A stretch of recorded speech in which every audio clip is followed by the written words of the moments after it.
બધે 10 રૂપિયા, 5 ના 15 રૂપિયા. તમે 5 માં રહો એટલે તમારી રાહ જોવી પડે અમારે.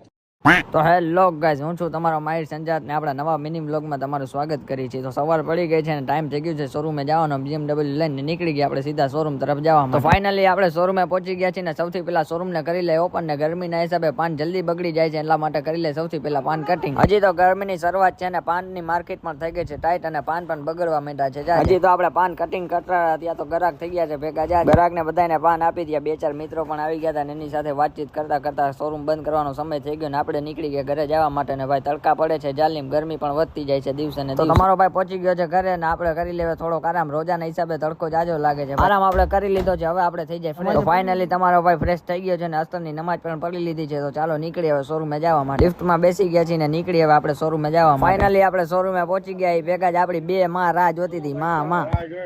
શોરૂમ ખોલો તમારો કાકા. મામા કયું ના રાહ જોતા હતા તો ફટાફટ ખવડાવી દે મામાને પાન. કયું અમે રાહ જોઈ તમારી પાન વાળાની, બરોબર. 5 રૂપિયાનું કોઈ પાન દેતું નથી તમારા સુધી. રાહ જોવાની કસ્ટમર કેટલા રાહ જોવા રૂપિયા જોવો આમ તમે, બરોબર. બધે 10 રૂપિયા, 5 ના 15 રૂપિયા. તમે 5 માં રહો એટલે તમારી રાહ જોવી પડે અમારે. અમે રાજકોટ થી આવ્યા. આ જો આ ભાઈ રાજકોટ થી 5 રૂપિયા પાન કેવું. આની પહેલા ખાધું તો પ્રસંગ હાલો પાન ખાધા છે. ગ્રાહક માંથી જેવા ફ્રી થયા ત્યાં આપણા ભાવિનભાઈ અને દેવાભાઈ આવી ગયા હતા. એની સાથે થોડી ગપસપ કરી હતી. આપણો ઇફતાર માટેનો થઈ ગયો તો સમય. આપણે શોરૂમ વધાવીને નીકળી ગયા હતા ઇફતાર કરવા માટે. ઇફતાર કરીને ન્યાદ લઈને ભાઈ નીકળી ગયા હતા શોરૂમ. શોરૂમે પહોંચતા જ તમારા ભાઈના ગ્રાહક બેસબરીથી રાહ જોઈ રહ્યા હતા. કેમ કે આખો દિવસ તો રોજ્યું એટલે જેવું રોજુ છૂટે એટલે તમારા ભાઈના હાથનું પાન ખાવા આવી જાય. બધા ગ્રાહકોને પાન આપ્યા ત્યાં આપણો શોરૂમ ક્લોઝ કરવાનો સમય થઈ ગયો હતો અને ભાઈ નીકળી ગયા ઘરે જવા માટે. ઘરે પહોંચવામાં આજે થોડુંક લેટ થઈ ગયું એટલે ઘરે જઈને આપણે બેસી ગયા હતા સીધા જમવા માટે. આવો હતો આજનો આપણો કાંઈક મિની વ્લોગ. તમને ગમ્યો હોય તો લાઈક કરજો, ફોલો કરજો ને મળીએ આપણે